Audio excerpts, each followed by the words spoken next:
Oh, you're in for a real treat. If we can dream it, then we can do it.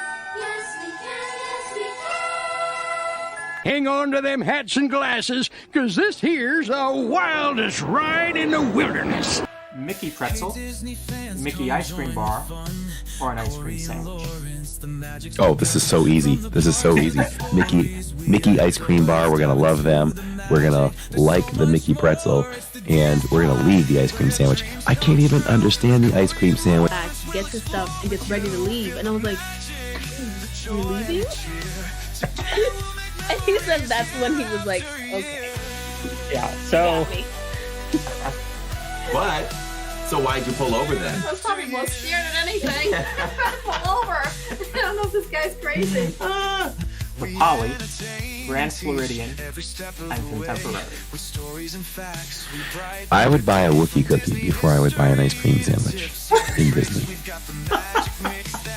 I'm just saying. Chose the music they chose, and that's why that they laid this life out, you know, from birth to death in the show.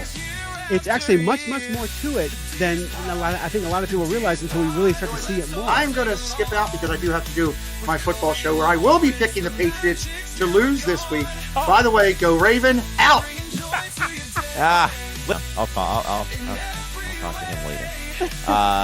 Pete is great. Love Pete. 11 children in the house. Sometimes we would have 30.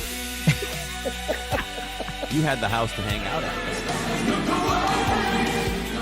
Ladies and gentlemen, Zach Stevens. What's up, guys? Well, let's go live on YouTube. People might like to see that. And believe it or not, that first night we got 1,000 people watching. I don't. Year after year.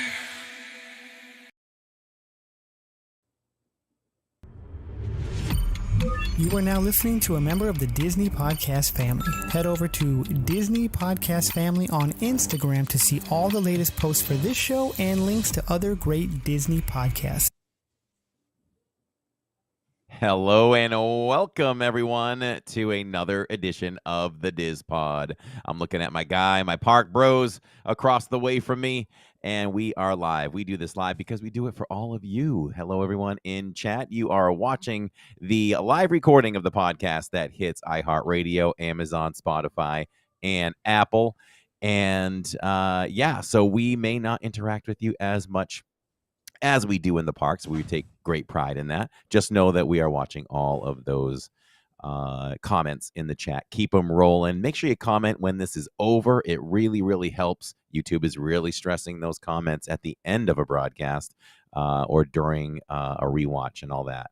And when I say that, I wonder, Lawrence, if people realize, when we say comment, it's not in the chat. We want that helps, but we also want a separate comment to the video. And that has to happen. Well, you can do it while it's happening, I think. I didn't think you could, but if I look at the chat right now, if I click off of that, I can make a comment. No, I guess I can't. That's weird. We just did a premiere and I was able to do it. But when the video ends, when the live ends, make a comment, everybody. It's just a free and easy way to help us. So we are here. It is thundering and storming outside all of a sudden. So if anyone hears any of that, that's going on. So that's a little bit different over the last few days. It's been feels like 112 in Central Florida, and it feels every bit of that, and it has, and you can tell by everyone's lawn. It's so funny here in Florida, and I don't know if it happens where you are in the Carolinas, but we drove down the street the other day, Tammy and I were like, oh yeah, well, everyone's grass is brown, but 3 days ago it was as green as could be and beautiful. And all it takes is one rainstorm, and then boom, it'll all be back again. It's nuts. Doesn't happen as much like that here, but we do get that a little bit. Yeah. So I'm off this week, and I told you earlier, I just thought I'd be so super productive today. I thought I'd do a ton of channel work today. I feel like that's what you ever feel like you're focused on something, but then when you look at the end of the day, you're like, okay, I didn't put as much work in as I thought I was going to, but I feel like this is all I did today. I thought I have a lot of footage and I have a lot of vlogs to get to. And that I thought happened I today. would be. I had a bunch of Yeah. stuff planned and 3 or 4 phone calls in to people in the network, and my day was was gone. So Yeah, you and I talked for a while. I'm glad I did. But I think a lot of my setbacks was just trouble trying to figure out. I think I got it licked now. I was having issues with uploading and then not enough memory and all that stuff. So the last one I edited quick this afternoon and uploaded it. So it's sitting there for tomorrow night's video. If you haven't watched our premiere video of our pin series, our 4-night pin series, has dropped starting today, and it just did an hour ago. So if you haven't watched it yet, go back and watch it at your convenience as soon as you can. It helps. And see if we can get this really off the ground, because I want this series to do well. I want it to justify me being able to go out there and do more pin content for all of you. So it'd be fun. So that's where we are. And some news dropped today about one of my favorite things in Disney, which is snacks. And that's the Halloween party with the Halloween party snacks. Yeah. So I know that's happening as well. We'll talk a little bit about that today, but we're going to do a whole episode on that. But today happens. I never wear my shirt open, so it really feels weird, right, to have the shirt open. But there's no way. You're following my trend. I am following your trend. So, by the way, go ahead. Finish. Yeah. No, what go does it ahead. say? No, I hate that I interrupted you. This is a Disney Tokyo shirt. Oh yeah. Okay. Yeah. All the Mickeys on there. You see that? Yeah, I do like that one. There you go. With the hat that's making a return. The hat that's making the return. Yes. So, things I do in my spare time, that's my shirt. Right. I've actually worn this shirt before on the show. I don't remember what it says. Okay. Things I do in my spare time. Look at that. Oh, watch others ride roller coasters. Roller coasters. Think about roller coasters. Research roller coasters. Dream about roller coasters. And talk about roller coasters. So I thought this shirt was appropriate for our guest today, Thad from Theme Park Giant, who is all about roller coasters, shall we say? You know, he streams Disney, but I think he dreams roller coasters. So we're going to find out all about what he does in the parks and how he came to love roller coasters like he does. And we're going to put him on the spot and have him talk about his top roller coasters. So I'm going to bring him in now.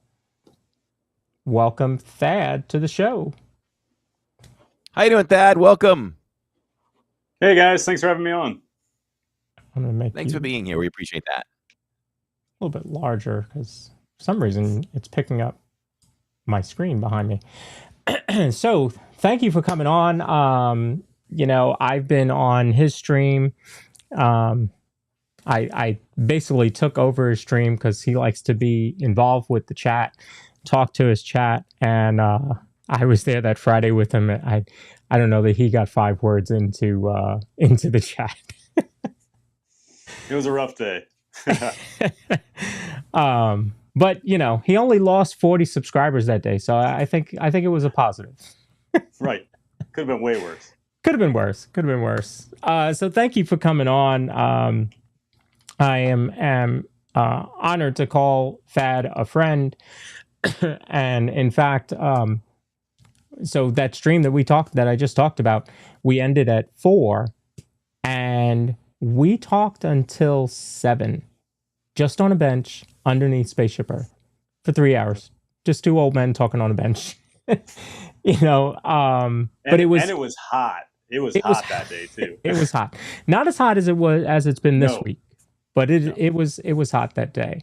But it was, you know, we got to know each other a little bit more, and then I left and I texted him. I was like, "Hey, they're doing the parade," and he basically said, "Good for you. I'll see you later,"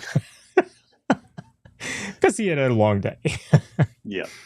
Literally got to my driveway, pull in, and he texts me. It's 8:00, and he's like, "Hey, they're doing the parade tonight." And I was like, "Yep, have fun." I'm done.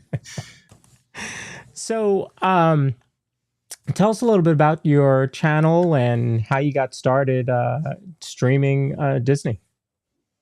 Yeah, so it's kind of a long story, like most things. I'm a talker, so I know Corey is too. So we're gonna have like the longest podcast ever here, guys. So just buckle in. But yeah, so I mean, I've always been into roller coasters. Been coming to Disney World my entire life. I grew up in Iowa, lived in Iowa for first 44 years of my life. Moved down here a couple Mays ago in 2023. But yeah, we used to come to Disney World every year. We were a blue collar family. My dad worked in the assembly line at John Deere, so we would drive down and back from Iowa, like 1,400 miles. We'd stay at the Travel Lodge on 192. We did it as cheap as you could because we wanted to go every year. So that's how my family did it. So that got the bug in me early. And then like with roller coasters and stuff, that was kind of as I got older.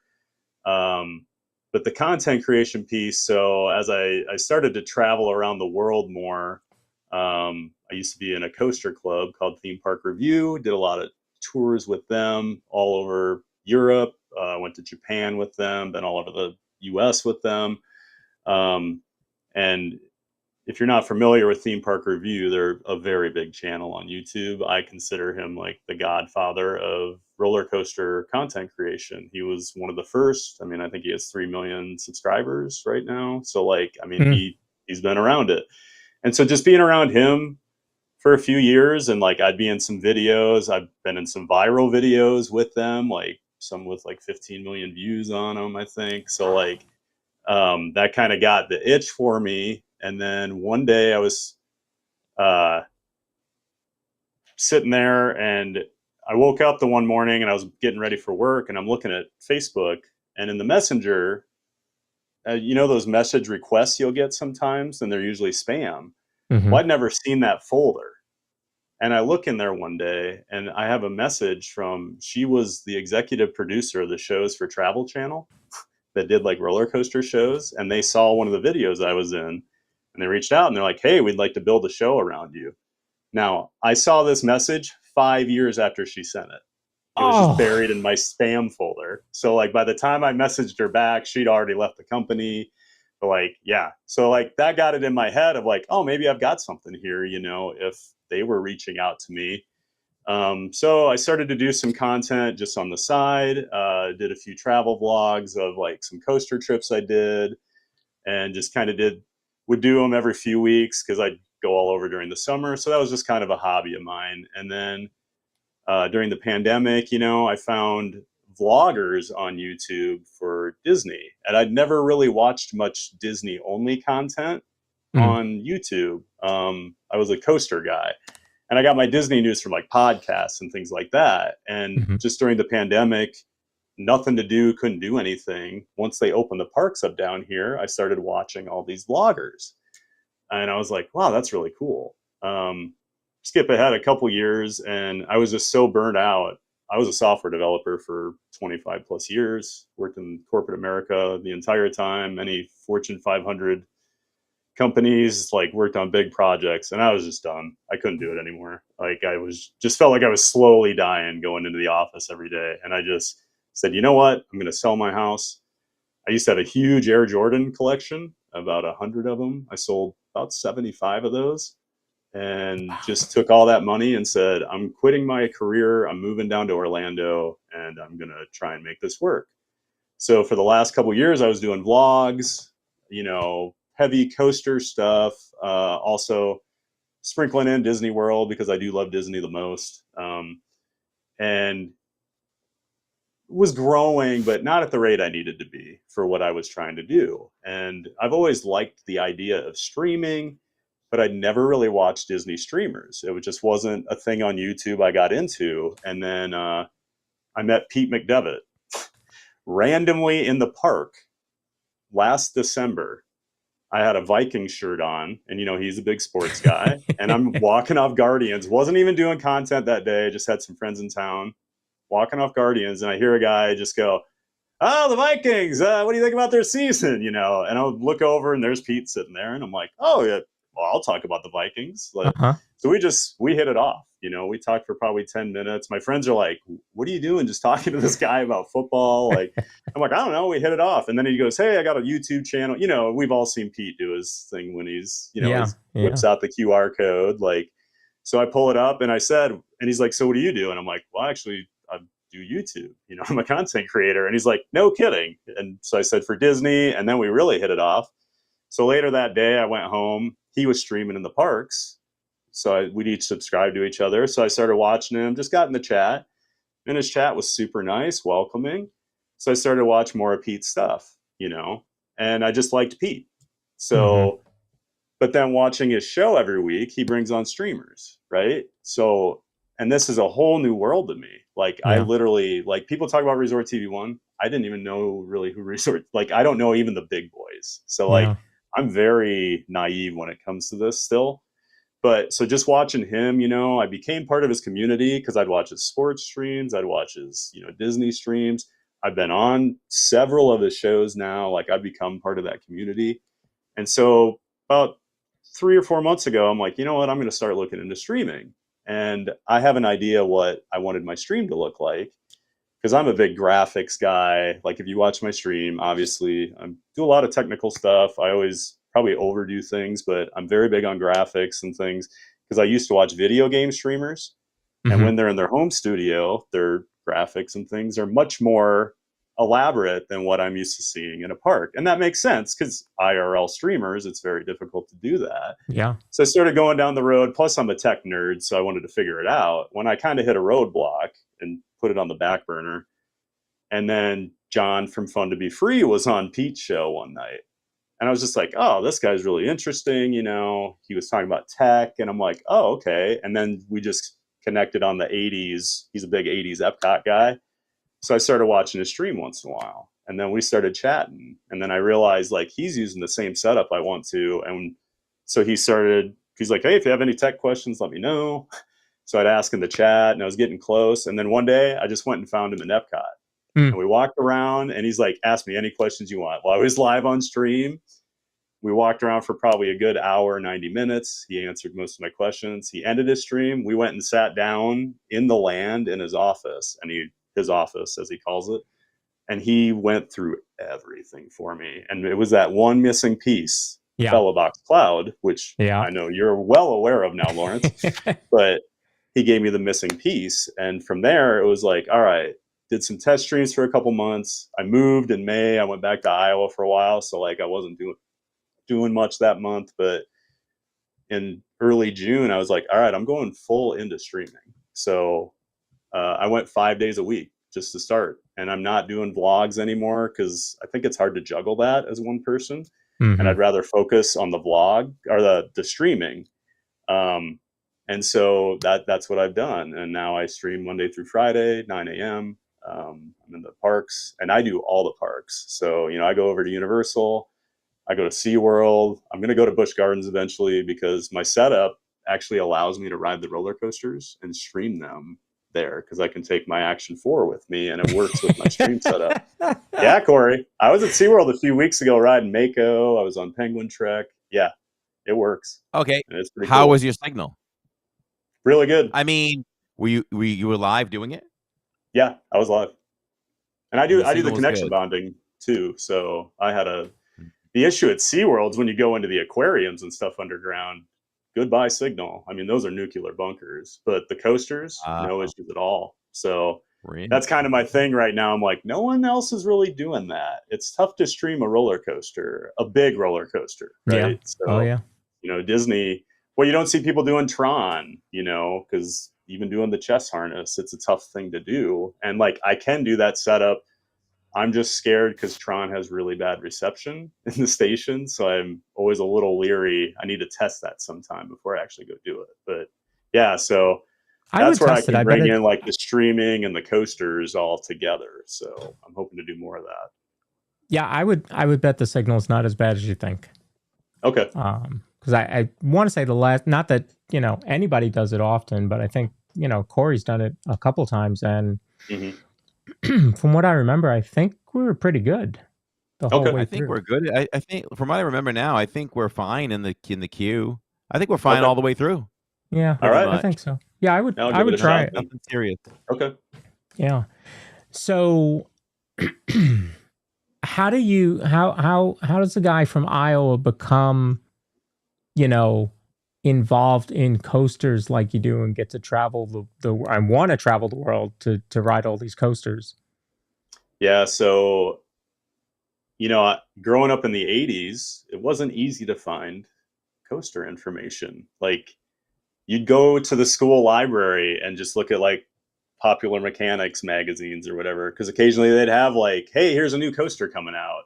Like, or I remember Boys Life, that magazine, if you knew what that was, they'd always talk about coasters in there. So I'd always be looking at Boys Life. Like, so it was tough. But I remember like the one big one was in 1989 when Magnum XL200 opened at Cedar Point, and that was the first 200-foot roller coaster, 72 miles an hour, first to break 70, and Popular Mechanics had a picture of it on the cover, and it was like basically the future of roller coasters. Yeah. And I was just so enamored, by it.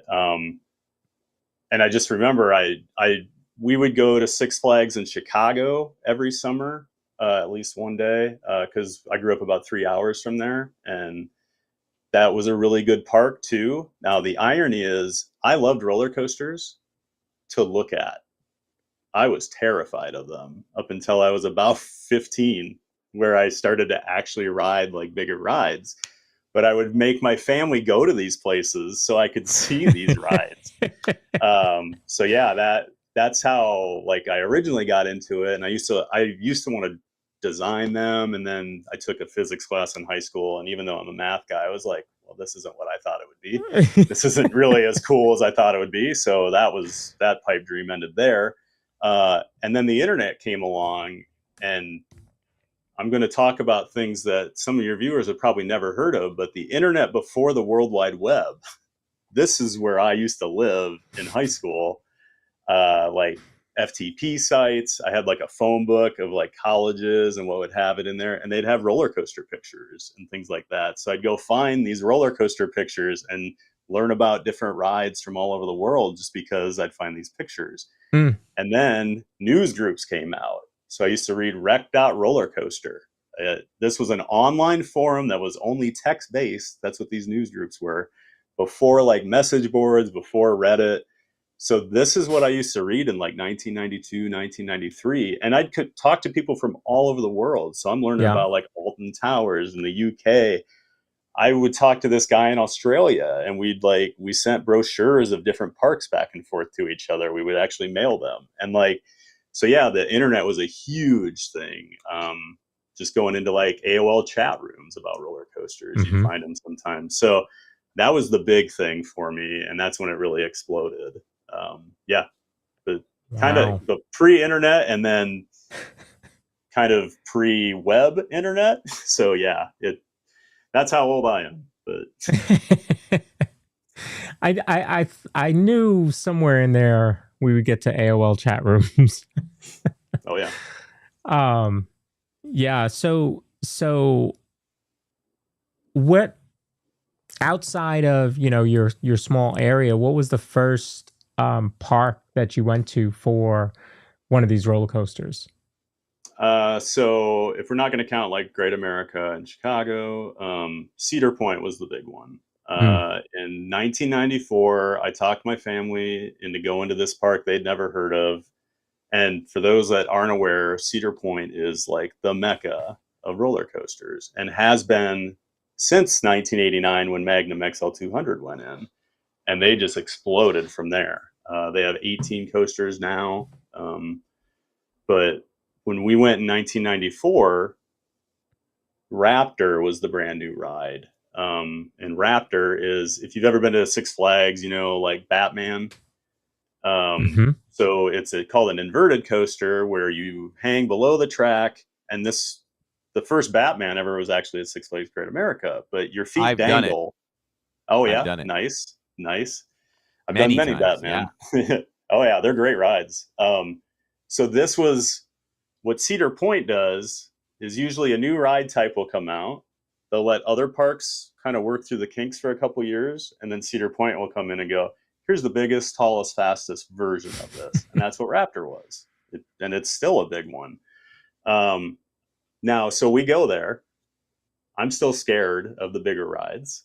And like, I'm skipping out on some of the bigger rides. And like, there was a huge wooden coaster called Mean Streak. And I'm sitting there and my mom's sitting with me because the rest of the family went to ride it. And she looked at me and she goes, if you don't ride Raptor before the end of this weekend, because we were there for like a 3-day weekend, she says, I'm never taking you to another park. Because she was sick of us going on these trips and me Just to not look at riding them. anything because they're doing it for me. So I had to agree. The last thing we did, we waited 2.5 hours the last night we were there, and it was hot, I remember, and we rode Raptor, and I got off of it, and it was like, oh, I'm really in love now. And that's when it really took off. So from there, like, my sister and I used to go to Cedar Point every year, like a couple years in high school, even through college, we'd always go because she was a big coaster person too. Not like me, but she loved them.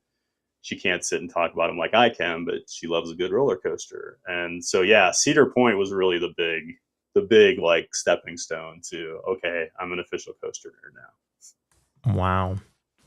So, how many roller coasters have you been on? I have been on 558 different roller coasters in 17 different countries. Oh, so at this point, it tells me that there's nothing you can look at for the first time where you go, oh, no, I'm not doing that. No, yeah, there's no, like last year I went to Cedar Point. So they've always had, for the last 20 something years, they had Top Thrill Dragster, which is like 400 something feet tall, 120 miles an hour. And it just launches, you go up this top hat, go over, come down, it's over. Well, the couple of times I'd been there, the ride was closed. So I never got to do the original. But I was always a little worried about that one because it's only a lap bar, where King Ka is a similar ride and doesn't exist anymore, but it's Six Flags Great Adventure in New Jersey. That one has over the shoulder restraints, and I'd been on that a few times. And so it was just a little uneasy. So they redid it last year and made it Top Thrill Dragster 2, and it included a backwards launch up a 400-foot spike before you go up and over the new thing. And that was the first time in a while where I was like a little nervous before I got on a ride because it's just so massive and like the different restraint. I was like, that's going to be a little looser. So, because you actually do like barrel rolls as you go down the top hat as well. So, but it's over so fast that like, yeah, ironically, the only ride I won't do anymore.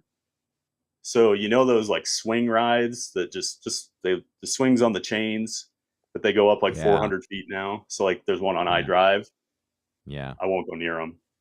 I've been on a few. I am terrified of heights, the irony, but I do not like sustained heights. We're on a roller coaster. I know I'm going up, we're going over. Now, if we got stuck at the top and had to walk down, you'll see me freak out. That'll be freak out time, but that's never happened. Fingers crossed, knock on wood. But yeah, so those swing rides are the only things I won't do. The last one I did the one in Dallas. At the time, it was the tallest in the world at 400 feet. I'm good. Nah, you will not see me on one of those. Yeah. No. Well, and I used to be a lot bigger.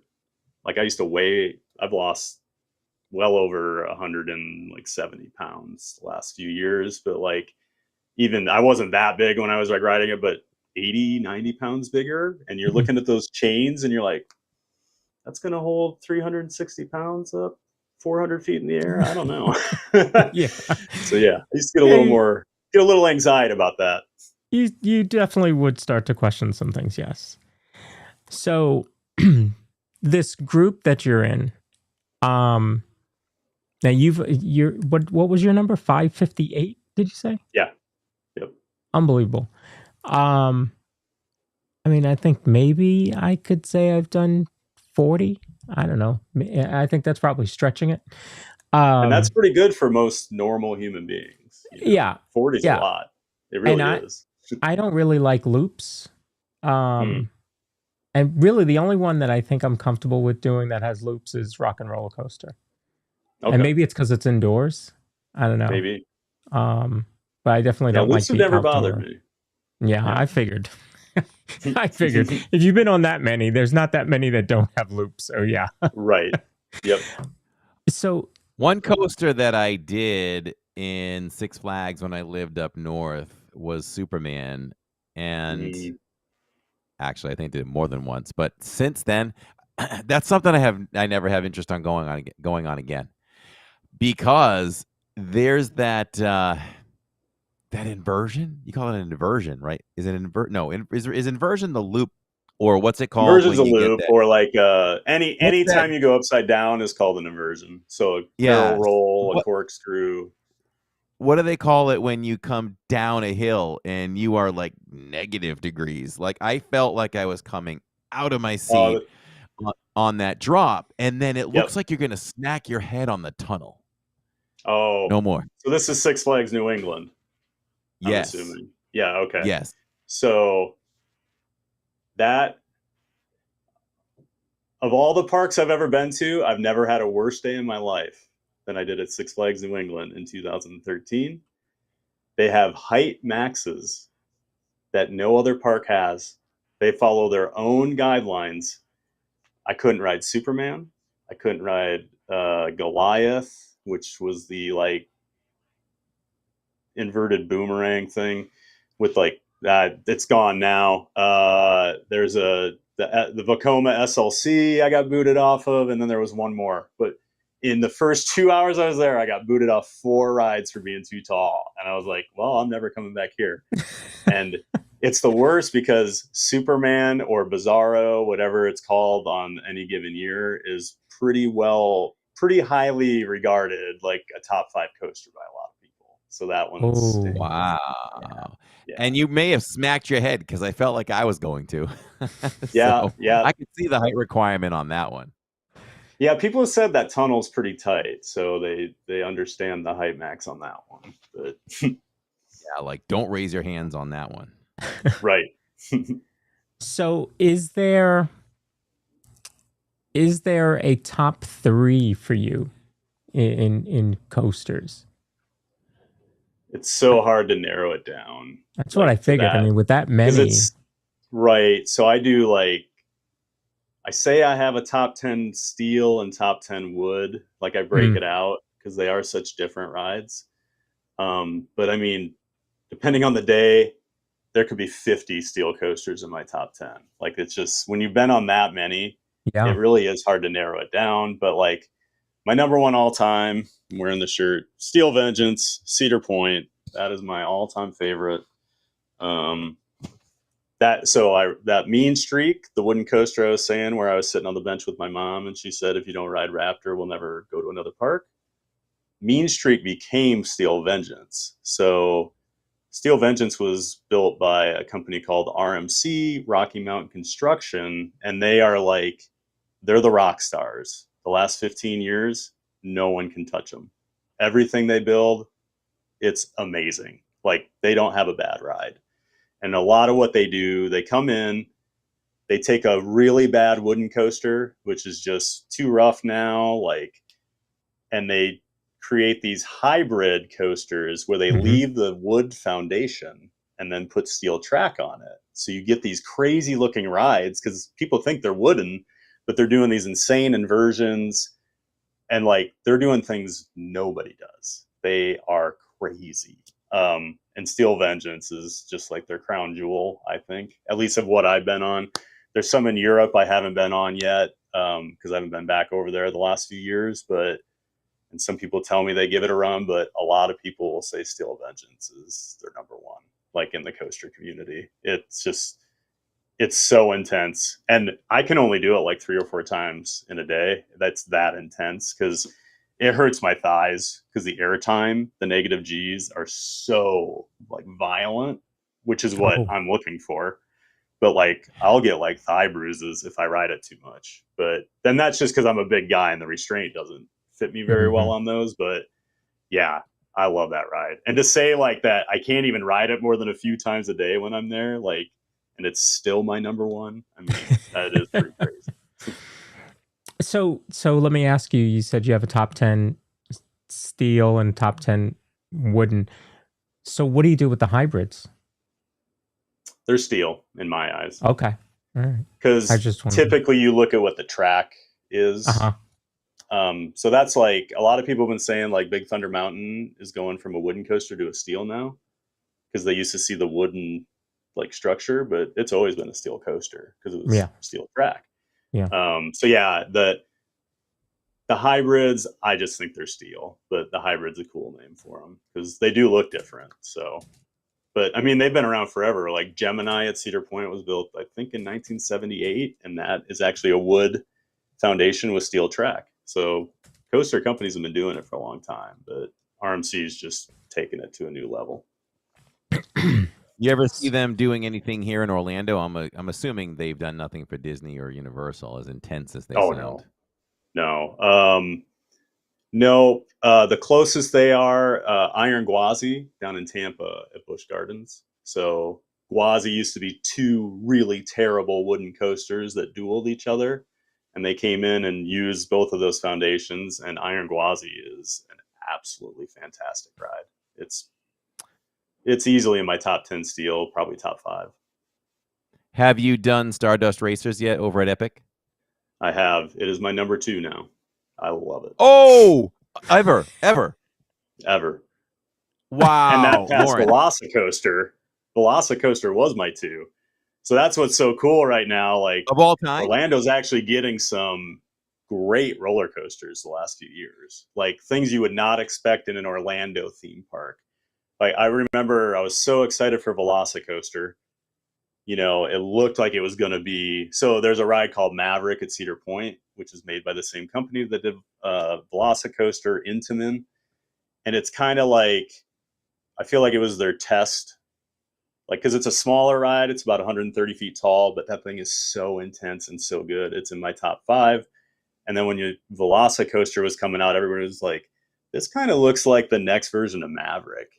And like, it's Maverick's big brother. Like, it is even more intense than Maverick, I think. I mean, it's bigger, it's faster, but like, yeah, I was shocked when I rode it for the first time. Actually, I got very lucky. They were soft opening it when I was down here on a trip a few years ago. So I got to ride it before it was even open. So I was telling all my coaster buddies like, oh, it's good, you know, but to hear a full train of Orlando theme park guests cheering on a roller coaster every time that thing comes into the station, every time I've been over there, people are cheering. Like, it is that good.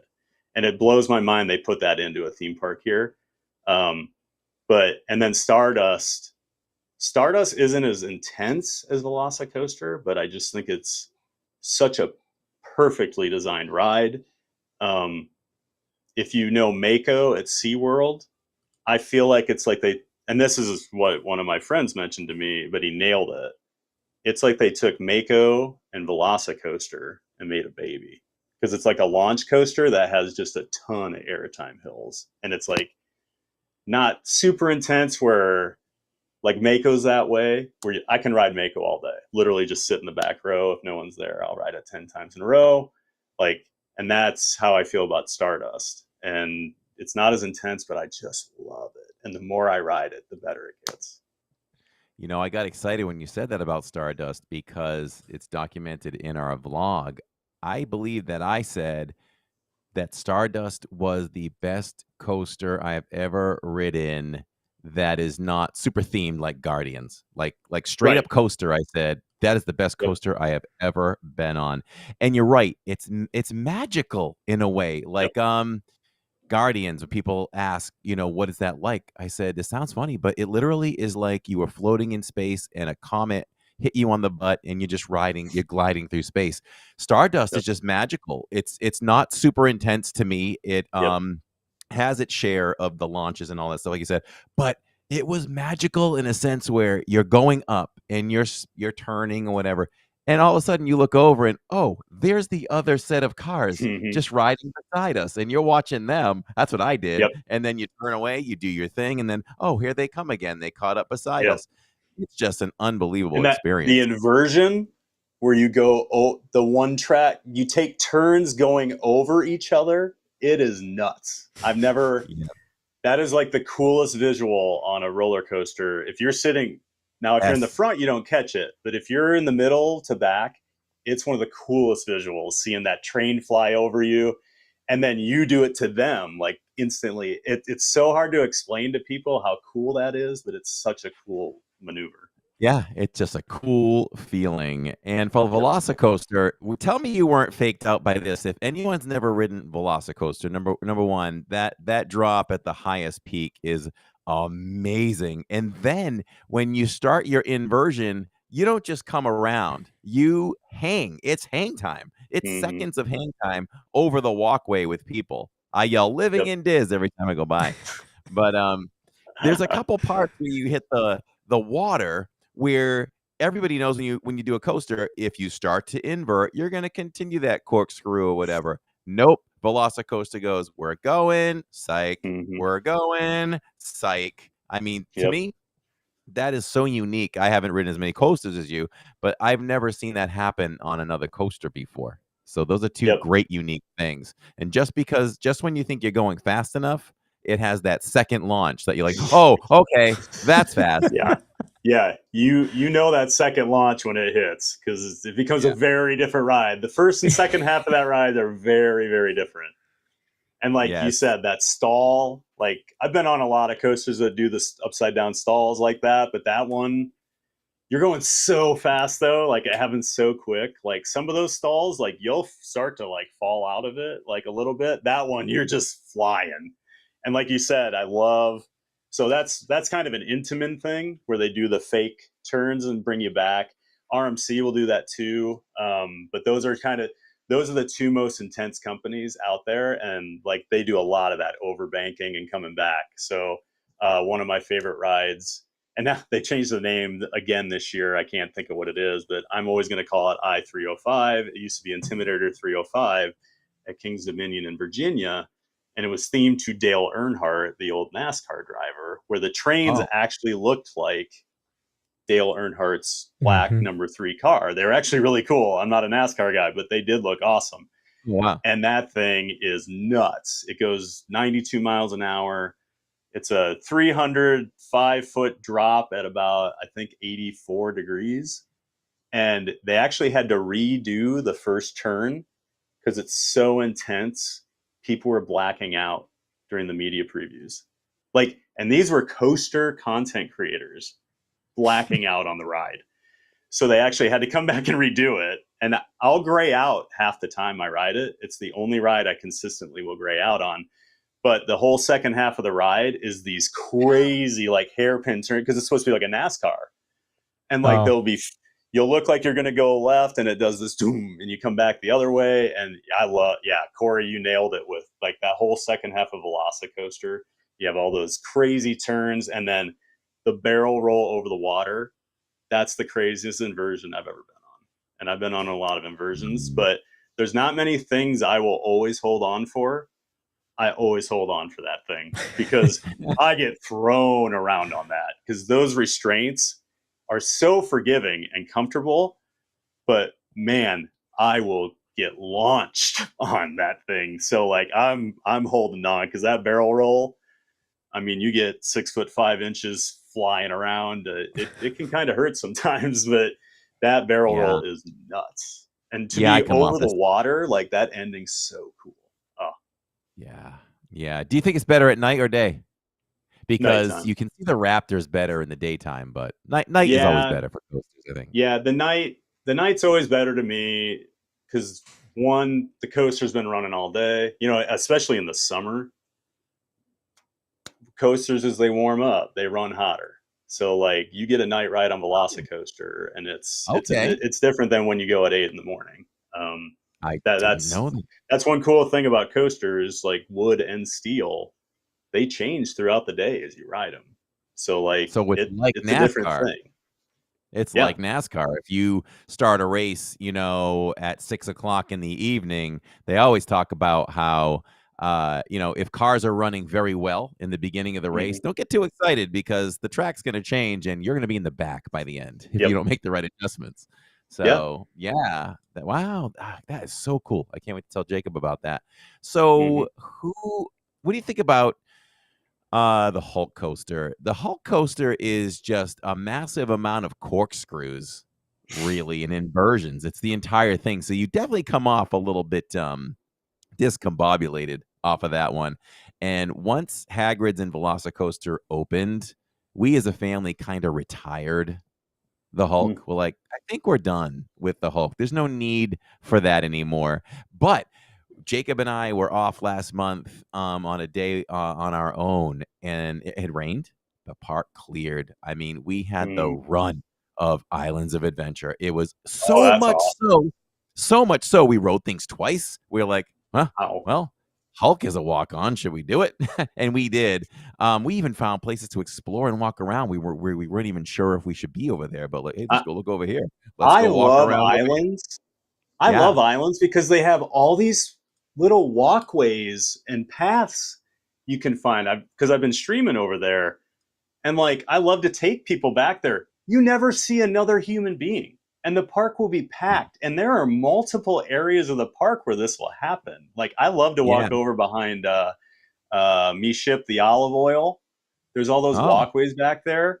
No one's ever back there, and you get these amazing views of Velocicoaster. Like you can get right up by it on the water there, and like you might see one other person walking back there. And then over behind Mythos, when I was over Yes, there, we went the over only there. people back Yep. there were trying to smoke cigarettes, like hiding back there. So Back I'm to the like, yeah, restaurant. no one comes back here. So Yeah. He took but yeah, me. Hulk. Yeah. Oh, I was Go gonna ahead. say quickly. Yeah. He took me behind what just closed. I keep wanting to call it Sinbad because he just came back from Tokyo. The mythological show. I'm going Oh, blank. That just Poseidon. Poseidon. He took me back Yeah. there. He's like, Dad, you can get Yeah. right up and like look through and see the queue or part of the show where it used to be Yeah. done. I'm like, okay. Oh yeah, And we and did. Sinbad's too. Sinbad's show, you can walk into the theater. Like it's just been Yeah. sitting there for years with nothing going Yeah. on. It's so weird. Yeah. But I as think far they as have a plan for that, and now that Epic's done, I think Lost Continent's going to get a little love finally. But I think they're going to yeah. focus back on the two other parks here again for a little bit. But yeah. Yeah, I think so. So yeah, Hulk, are you a fan or not a fan? So Hulk's funny because I went to Islands the year it opened, and Hulk was groundbreaking. There had never been a launched. I mean, there had been launch coasters for years, but nothing like that where you actually launched up the lift hill and a big lift hill and do that, barrel roll coming out of there. And it's intense. And it used to be my number one back in like 99 or whatever when it opened. So for whatever reason, so the company that built that, B&M's like one of the gold standard companies for the last 30 plus years. They're very well respected. Everything they build is usually very efficient, very safe, fun, and they stay smooth. But for whatever reason, Hulk is the exception. They tore Hulk down 9-10 years ago and completely rebuilt it because it had gotten so bad. And it was great when they first opened. It was like, oh, awesome, now Hulk's back. And I can't believe how quickly that thing has gotten rough again. I actually got a headache on it a couple years ago, and I'm not one to complain about roughness typically. I don't ride Hulk on every trip to Islands. I will definitely skip it because it is not as good as it used to be. It's still a fun ride, but sometimes you get that head banging on there, and I think it depends on the train too. Like, because I think one of the trains, there's something off with it. Because I'll have a totally smooth ride one time, the next time it's like just getting bad. Like I fought Mike Tyson or something. But the ride over at Universal that I think, well, it's getting torn down. Rip Ride Rocket, I don't touch. I think that is one of the worst big time additions to the Orlando area in the last 25 years. It's been a failure from the day it opened, in my opinion. They had issues with the trains forever. They've had weird incidents. It's always kind of rough. And now just the last year or two, I think it's unrideable. I declared that last summer. My friend and I we were doing a vlog where we were trying to ride all the coasters from Universal, both Universal parks, SeaWorld, and the 4 Disney parks all in one day to see if we could do it. It's 26 coasters. We did not succeed. But I remember, and he's a coaster guy too. He's been on over 800. But when we got done with Rip Ride Rocket, I was about to look at him and go, I'm never riding that again. And he looked at me and said it before I could say it. He goes, I think that's my last ride on Rip Ride Rocket. So there's a lot of people that are not going to be sad when that thing goes. Usually I'll go give a ride a courtesy goodbye here in the Orlando area when they're closing. I will go there to like spit on its grave as it gets razed to the ground, because that thing is brutal. Oh, it's funny you say that, because Jacob and I spoke about that the other day or whatever, and I said to him, I really don't care. We wrote it a few weeks back. I really don't care if I give it a goodbye ride. And he's like, well, I'd kind of like to do it one more time. So I may have to do it one more time because he wants to. But yeah, it's another rough one. It's very rough. Mm-hmm. And there's not I don't know. It's not crazy unique, right? I mean, right. It's kind of a blah excitement with it. It has an inversion. Right. But the coolest thing is you go straight up. After that, the real thrill is kind of gone, and you're just trying to save your head and your neck while you're on it. But there's something that has to be said about listening to Rainbow Connection while going that fast and upside down. True. So that's pretty and cool. I used to always go with Moving Right Along. That was my Oh, yes, I've done that one too. Moving Right Yep. Along. Yep. Yes, for sure. Myers and the Mouse is in chat. What's up, Myers?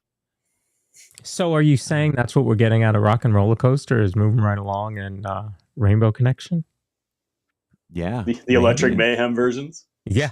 Yeah. I'm all for it. Do you know who is doing the new Monsters coaster? And what do you expect from that? So I'm not 100% sure, but I feel like they're probably working with Vekoma. They work with Vekoma on quite a few things, and it does look like a similar ride to what Vekoma has done in the past, the Vekoma family suspended coasters, and they're really good. So that would be my guess. I don't know off the top of my head, but I would assume they're working with Vekoma on that. And I'm excited to see what it is. I think it could be a really cool ride. Do you think what's the height or age going to be for this? Yeah, is it going to be kind of, Disney never has anything super intense, right? Where kids can't ride it. So is it going to be more of the likeness of like a Slinky Dog, or more like a Rock and Roller Coaster? What's it going to be? I feel like it's going to be closer to Slinky Dog. I think they're going for more of a family ride here. I looked this up the other day because I was curious. We were actually talking about it. John from Fun to Be Free was streaming, and we were talking about the ride in the chat. And so I was throwing in, it's probably Vekoma, and I went and looked, and for the Vekoma family suspended coasters at like Dollywood and some other places, it's 39 inches, which is lower than like Space Mountain. So like 39 inches, that's a good ride for Disney to put in. So I think it may be a little more thrilling than Slinky, because I think Slinky's a great family coaster, but like there's not much to it, for like thrills. But I think this will provide a little more thrill just because it's suspended. I do think the elevator lift will be cool to watch that happen, because that's unique. I wonder what the point of doing that is, because I feel like that's just another thing that can fail. So they better have that working, because if the elevator lift doesn't work, the ride doesn't run. So I always think of those things that, like, is it cool? Sure. Is it worth the cool factor? I don't know. I guess we'll see. But I think it ties in heavily to what the door factory is like, right? The doors do have to go from the floor up. So, where it might be risky, I think it's a nice touch, and we'll see if it's worth the risk. For the theme, it does work, definitely. Yep. Yeah, I think people will be like, this is cool. We're going up like the doors, Right. So do you love Slinky though? Like, I love Slinky. Like, it doesn't have to be super thrilling. It's just fun and it's cute. Yep. And even though it doesn't look like it when we go there, because the wait times just stay so solid over there. Slinky's a must do for me every time I go to Hollywood, but we probably do it once every 8 times we go. Right. I'm kind of the same way. I really like Slinky. I think it's super fun, but the wait times, it's brutal. If I do it, luckily, because I'm a morning person, if I do want to ride Slinky, it's usually the first thing I do when I'm at Hollywood Studios. So, I've been waiting about 40, 45 minutes lately. So that I can stomach, but the 90 minutes, and I've been lucky. I have a friend that is pretty well connected in the Toy Story Land area. So sometimes this is before I was streaming, but he would pixie dust me and let me skip that 90-minute line sometimes, which is very handy. But that was usually the only time I would ride it. But I do love it. It's just, that line's brutal. But I think it's a great family coaster, and it's exactly what that park needed, because the issue with that place for years was they just didn't have anything for kids. Lawrence, we were talking about this the other day, that you can't fathom the Toy Story Mania rope drop rush that used to happen. It was like the running of the bulls. And if you try to explain that to people now, because the park was different, like I was saying, the entrance used to be in Pixar Place. They forced you through the arch, which made it even more crazy. But they just didn't have anything for kids. So Toy Story Mania was this 90-minute wait for a decade until they brought in Toy Story Land. And then Galaxy's Edge helped, and now there is more stuff everybody can ride, but for a long time, it wasn't that way over there. So I think that's where Toy Story Land was such a great addition, and Slinky is such a perfect Disney coaster, You said it. It is perfect, because I've always described it as it is right there in between adult coaster and child coaster. It pushes the limits for the child, and it's right at the baseline for most adults. It is perfect. I always say it's great at Disney because it's you can slowly build up, Barnstormer, Seven Dwarfs, right? Then Slinky's probably your next one, or maybe Big Thunder or something. But that's the nice thing at Disney. You can work your way up to things, and then then there's Guardians, and Tron and Rock and Roller Coaster, which are a little more thrilling, or Expedition Everest, which I think Everest is the one true thrilling coaster at Disney. If I had to say, if you took that ride out of Disney and put it anywhere, people even without the mountain, and the theming, people are like, oh, that's a really fun coaster. That's a big drop. Where this is where I always struggle to rank Guardians as a coaster. If you took Guardians out of that building and took all the theming out of it, and it was just a coaster in a field that launched you backwards and spun around, okay, it's fun. But it's not going to be in my top whatever list, where Guardians is legit in my top 10 favorite coasters, just because the entire package with it. So that's where Disney's always interesting, because they put so much theming in. They can make a more boring ride seem a little more exciting. Just Space Mountain being in the dark, kids think it's going so fast. It's you're going 28 miles an hour. It's not that much. This is just a carnival coaster, basically, like a galaxy coaster. So I do love that, though, that kids can just kind of work their way up. Where Universal, there's no entry there. You got Hippogriff, and then everything else is this is a big time coaster. Have fun, So that's always the big difference between those two parks. Yeah, if there's one coaster over at Universal I hope never goes away, it's the Mummy. I just love the Mummy. For the longest time, it was my favorite coaster ever. And then Guardians came along, and you got to think about it. Everest came along, but the Mummy might have been my most first intense indoor type of dark ride coaster, and I fell in love with it, and it's still great today. Mummy is probably my favorite ride at that park, if I had to pick, because of the major parks here, Universal Studios is my least favorite. I would rather go to SeaWorld in Busch Gardens than Universal. I miss the old 90s park. I miss a lot of those rides, Confrontation, although we wouldn't have Mummy, but Mummy's the real star over there for me. I still love E.T. and I like Men in Black, but I could take or leave most of the other rides over there at this point. And I'm not a Gringotts guy at all. I don't like that ride. But yeah, see, I I love do Green love Guts. Mummy. You like Yeah, you do like Green Gut? I love Green Guts. I think the Mummy and Green Guts are the best rides over there, in my Mhm. opinion. I love the theming of there's nothing intense really about it. It's just it's No. it's it's a faster dark ride. Green Guts, I guess, is what it really is. Like, I Um, struggle to call it a coaster, honestly, because like yeah, it's a lot of it kind of is not. stopping and Yeah, watching, and then you just get moved to the next room, and like yeah, there's the yeah. drop at the start, and there's some other stuff, but like I struggle to even call it a coaster, and like I'm not a huge Harry Potter guy, so I think that's part of it with me that like I don't care about the story, so I'm not like invested, but I still appreciate the Harry Potter rides. Like Battle with the Ministry is incredible at Epic. Like even though I have never seen any of the Magical Beasts movies, like it's amazing. They like the best animatronics I've ever seen. Like it's I thought some of the animatronics were actually team members that they paid to like be in the ride. No joke. They're that good. Yeah, right. I agree. I Yep. was like, is that real? Yeah. Yeah. Animatronic. Well, and like I'm friends with someone pretty high up at Epic, and so I got to go to a couple team member previews before they even did like the public previews, and so like riding with him was always exciting because he knows I've been all over, and he wanted my opinion, and he even said at the end of Battle with the Ministry, he goes, "What do you think of those people we pay to be the Death Eaters?" And we all kind of stopped for a second because it was like, I actually could believe that, Yes. that's how good the animatronics were. But yeah, that park is impressive.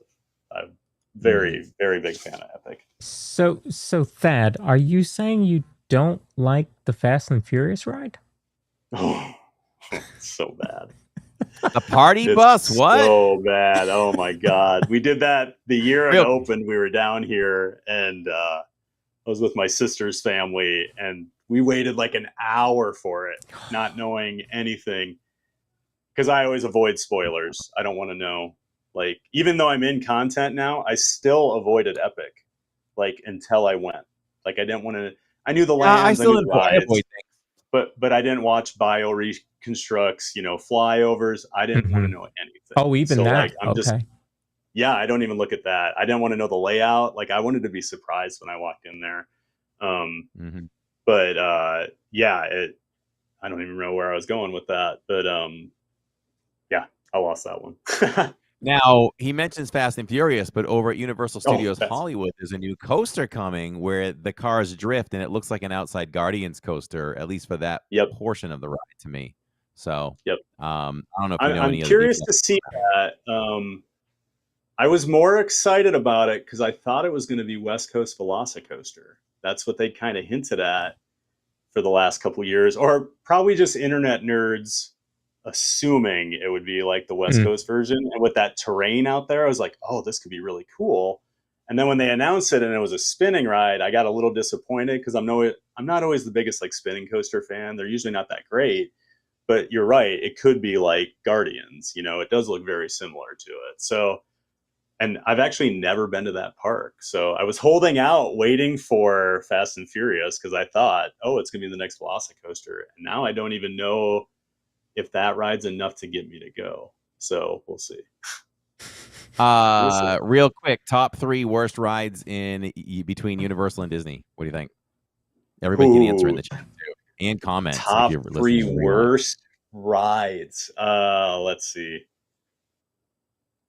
Mission Space is number 1. Oh, okay. I wouldn't even have thought of that one. I can't stand it. I just think it's boring. It's not like it's not like it spins too much for me. I think it's boring. I think the pre-show's boring. I think the queue is boring. The ride is boring. Like I'm just, it just does nothing for me. Where, especially they built this centrifuge and then it only goes to 2.5 Gs. Because I'm like, hey, let's crank that thing up and let's get some real weightlessness here, But I've ridden that once since I moved down here to little over 2 years ago, and it was just to get a POV for it for content. Like, I cannot stand that ride. Plus, I loved Horizons, so I'm very bitter that is what replaced Horizons. So yes, I'm going to put on my like old man rant hat, but it just pains me that that's what replaced possibly my all-time favorite attraction. I don't blame you on that one. I don't blame Yeah. you. Yeah. So for I'm me, still bitter about that. Yeah. Did you pick 3? No, I ranted about Mission Space so long. After Mission Space that, Orange and Green are in the top 3. Yeah. You're in the same. Yeah, put them both in there. Let's see. I genuinely like most things. I mean, Fast and Furious, and I'll say, Jimmy Kimmel or Jimmy Fallon. I think that ride's garbage, and I don't like Jimmy Fallon, so we don't need to. You know, when Jimmy Fallon at least throws the pizza out, it should smell like pizza. Like, why doesn't Universal do the smells like Disney? Like, at least make it smell like pizza. For me, it's really easy. That was a one and done for me. Never did it again. It for me, it's Fast and Furious. It's oh gosh, it's the comic one, the comic shooter there that's new that replaced Shrek. I can rant about that one. You get rid of Shrek the 4D, Minions. to put in the comic Minions. I'm just going blank on that. Both of those, and this is very unpopular for a lot of people, but Buzz Lightyear and Tomorrowland, 3 worst rides. Oh. Yeah, I'd rather do Tomorrowland. Wow, worst ride. Okay, so I'd rather do Tomorrowland Speedway and eat a Mickey ice cream sandwich and steer with one hand than go on Buzz. But it's fun when I go on with my wife because she likes to sabotage me and make me face places I can't shoot. Nice. Yeah. Nice. No, I'm not. So, but maybe with the little revamp of Buzz, I'm hoping to be a bigger fan because nobody knows whose red dot is whose, and that's just my big thing. And it's tough to stream in there. Let's talk signal. I have some difficulty in there, especially when you go in that tunnel that makes you dizzy. That looks like it's kind of like the same area.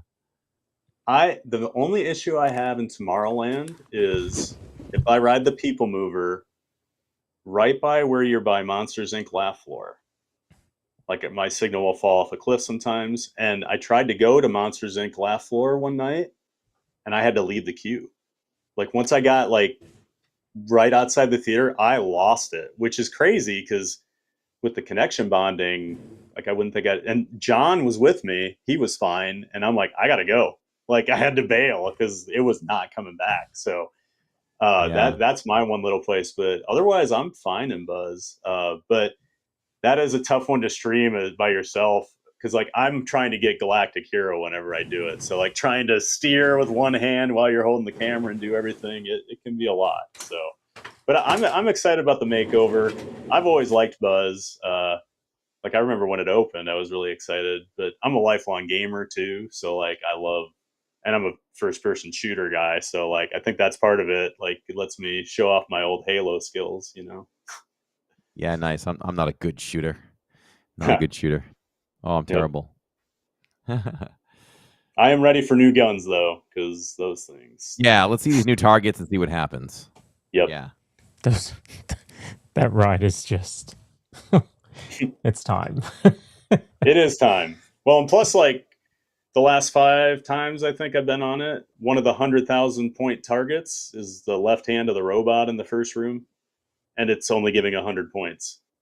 And it's driving me crazy because I hit it 6 times today and I had 600 points coming out of that room. And I didn't get my Galactic Hero because of it. So, so bitter. So, what's your next trip if you could plan one? Oh, geez. I mean, I would love to get over to Europe, but that's probably not feasible right now. There's been so many new rides the last 9 years since I've been over there, and there's so many parks I love.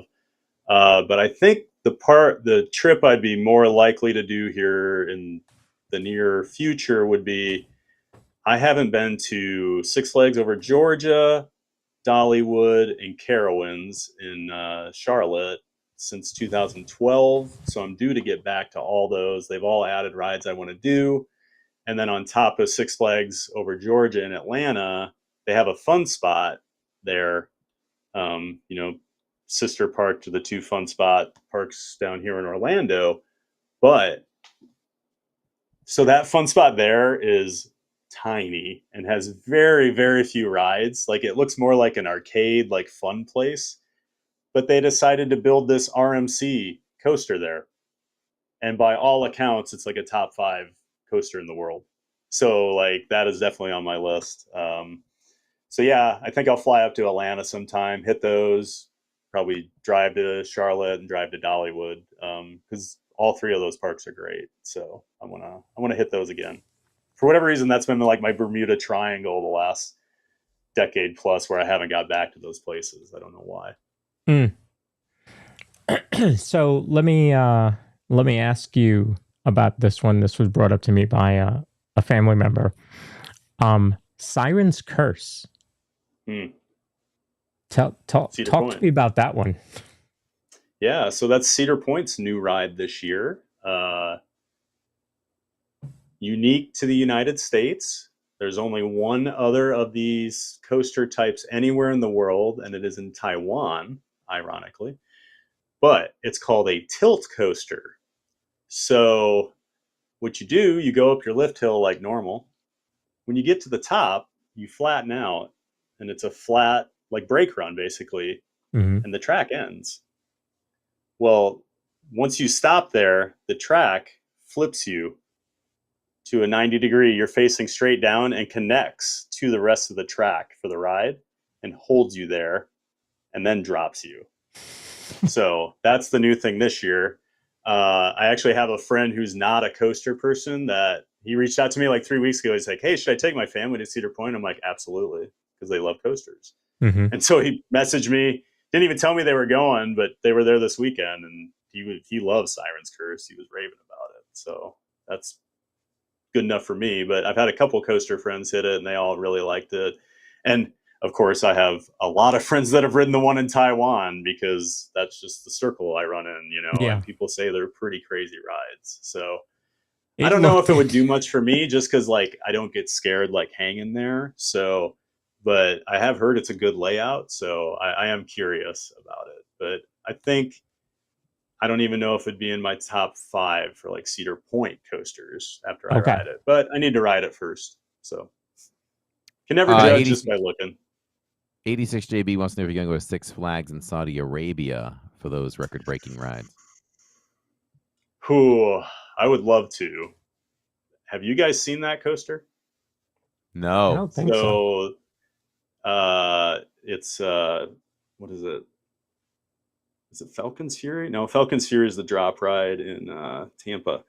I can't remember what it's called, but actually at IAPA a couple years ago, if you guys know what IAPA is, it's the big theme park and amusement industry convention every year in Orlando. I got to go a couple years ago. I got invited by a friend, but I actually got to sit in the car for this ride. They had the front train there.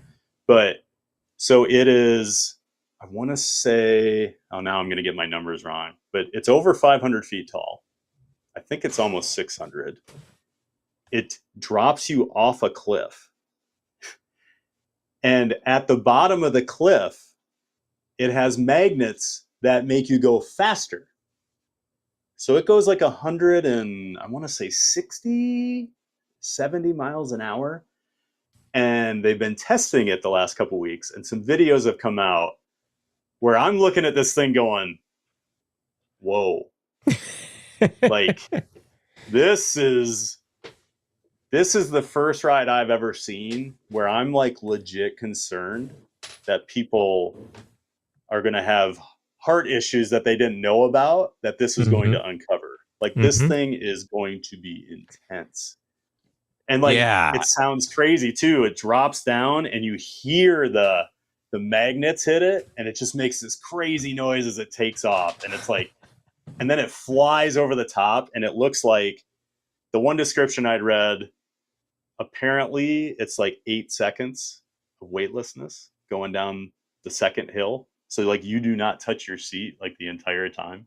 And I'm like, wow, this could be the real deal. I don't know. I just wish it wasn't in Saudi Arabia, because I don't know if I'm ever going to get over to Saudi Arabia. Well, you have to once they open the new park. Got to get over to that area of the world. Just make a whole little Middle East trip. Part of it that scares me too, just outside of, that's kind of a not always the most stable area, especially for like an American to go. But the UAE, so I have friends throughout the industry, like pretty high up positions at different places. And a good friend of mine has worked for Universal for years. So he was over in Dubai for years because they were going to open a Universal park there. So he ended up working for a couple other companies through Universal. They had some deals, but he opened a couple parks over there. And he told me, because he's my height, like same size, and he said, do not come, because they have 6'4" height limits and they're very strict. And he said, if he was still there, he would have got me on everything, but there's no chance for me. So like, I'm never going to go to Dubai from the sounds of it. But, so that worries me too, that they're going to have some sort of similar thing. Like I would hate to get all the way to Saudi Arabia and not be able to ride this thing. Wow. Yep. All right. What else we got here, Lawrence? Okay, so we talked a little bit about Disney coasters. Do you have one that you're like, not for me, one and done? Other than maybe Goofy? Yeah, I mean, like Barnstormer, I rode just to get the credit, and I'll ride it sometimes just to be silly or whatever. But I ride Rock and Roller Coaster the least, and that's not just because I'm streaming. I do find it to be pretty rough. Very rough. Very rough. I don't find the layout to be that exciting. So I'm excited because I'm a Muppets fan. Like they're gonna do the overlay on it, but I'm curious what they're gonna do. Fingers crossed they rip that track out and totally replace it, but I don't think that's going to happen. But it definitely needs it. They've tried with new trains the last couple years and they run fine for like a week, and then I just think that track's just beyond its usefulness. So yeah, that's probably the one that I ride the least. If I'm just hanging out in the park. With streaming, it's tough because like can't do Space Mountain, can't do Tron, But Rock and Roller Coaster's never really been. Well, I used to love it a lot more, but the last 5 years, I don't ride it very often. Yeah, it's a tough one. It's as rough or rougher than Hulk as far as giving you a neck ache or a headache for sure. And I would agree. Really, the only exciting part of it, really, of that coaster is the launch. After that, I could take a nap. Like it's not really. You're literally just driving around on the interstate. Oh wow, okay. Yeah, Like, yeah. I mean, honestly, besides the speed, Slinky Dog is more thrilling. It has a lot more variation and unique things, like the inchworm. Well, I like the ending with the airtime hills on Slinky. Yeah, I'm all about that. negative G's. So Seriously, yeah. I get more out of that than I do on Rock and Roller Coaster, definitely. Yeah, you could really take a nap after the launch. So it's not. Yep. It's and I hope too, because you're calling it Muppets. Little kids can't ride this. So I know. Are they going to tame this thing down? Yeah, you can't call it Muppets and just have it for just adults.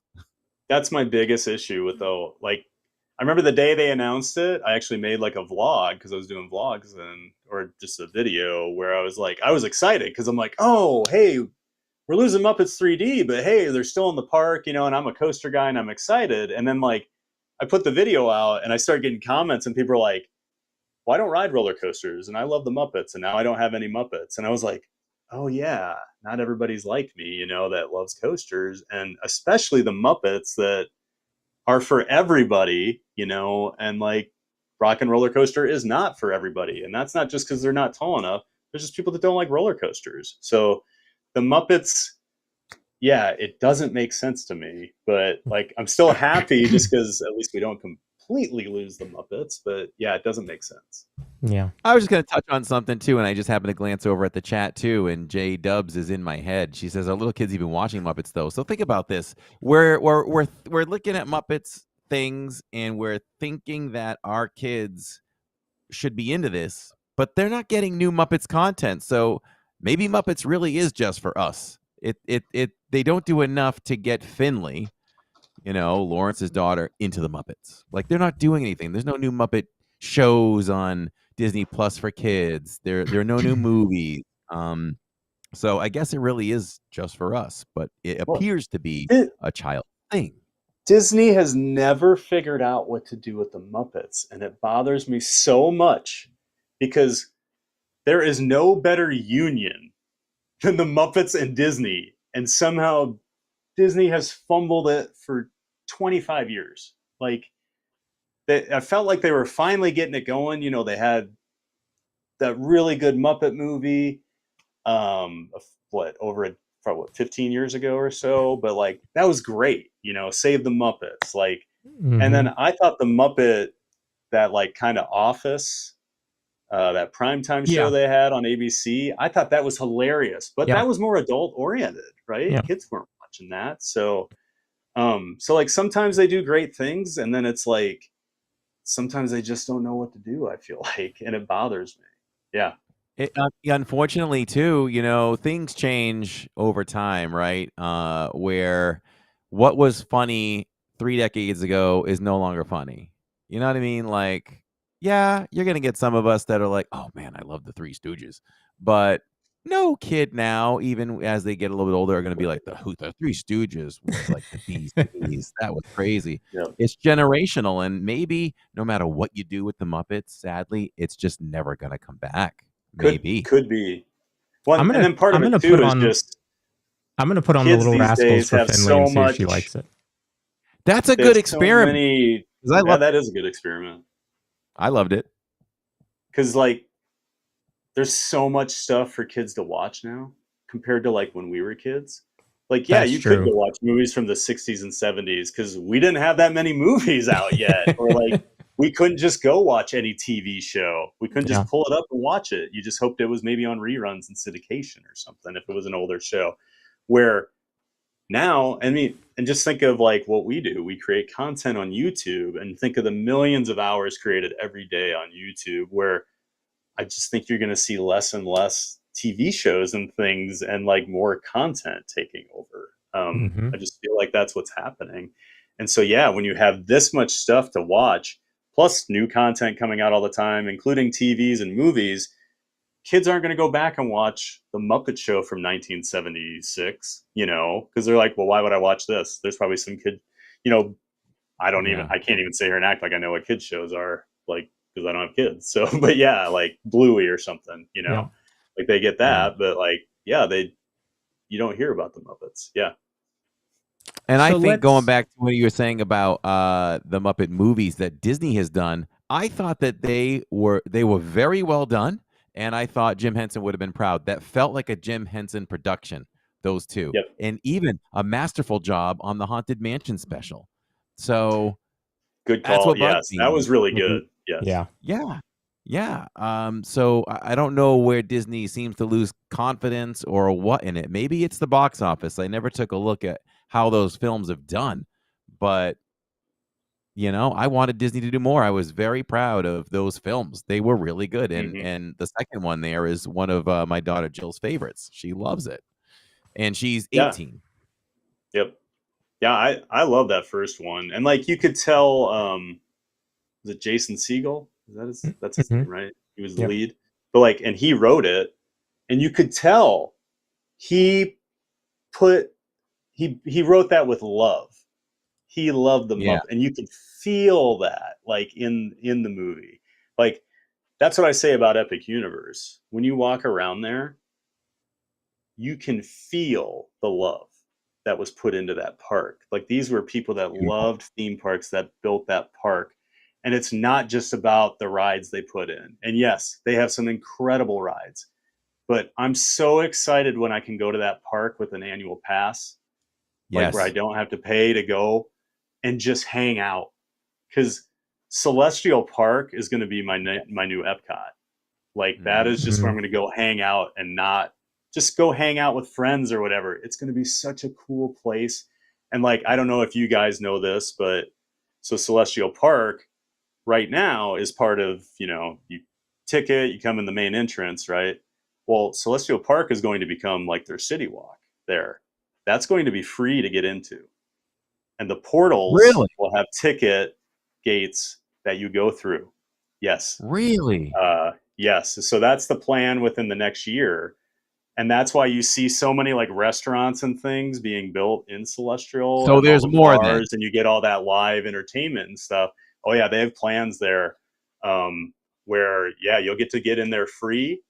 You can pay to ride Stardust or the Carousel, because those are the two rides there. You can pay separately if you want to.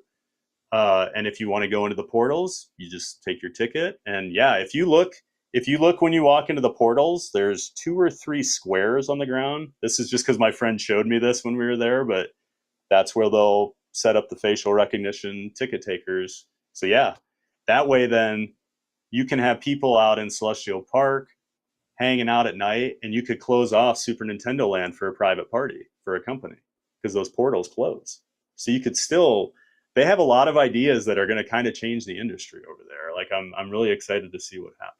But yeah, like I was saying though, like you can just feel the love at that park. And like, I don't even need, I'm a ride guy, but I do love theming. I know we're talking coasters tonight, but like Disney World is my favorite like place. Like because I love the theming and everything. And like Epic's just so good. Like I say it on my stream all the time, but I've been to Tokyo Disney. I've been to Tokyo Disney Sea. Tokyo Disney Sea is the best theme park in the world, hands down. It is absolutely incredible. And Epic's the only place I've been that is even in the same conversation. Like it is that good.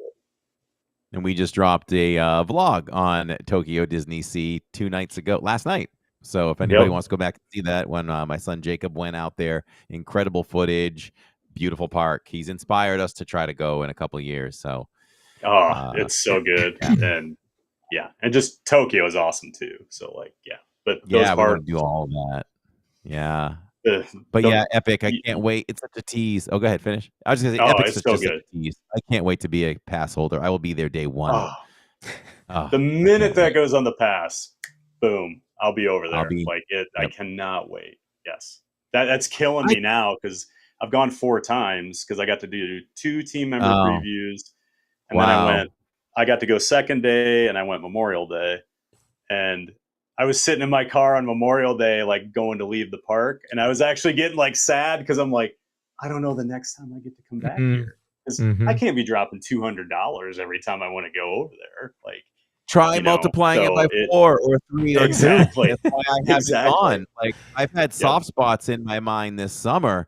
I even thought about it again today, hoping that prices would change. Today I was like, we have plans to go to we call it the ghetto now, over to Universal Studios and Islands. Just go back to the ghetto, the old neighborhood. We love it. But I was like, well, maybe I could surprise Jacob and he and I will just go or something. And then it's like, no, because it's going to cost me hundreds of dollars for one day. So we're just trying to hold out. Look at the prices in like early September, because they're like $140 on some days, and I don't think it's going to be very busy either. So right. Well, the problem is, he's in school. Plus, it's not going to be surface of the sun hot. Right. That's the hottest park on the planet. Like it is. Yeah, there are no trees. No, there's no. You got to put more trees. Yep. So I'm gonna bring up a couple questions that folks have been putting into chat. Michelle Hollistown, and I think someone also asked, have you ever been to Kings Island?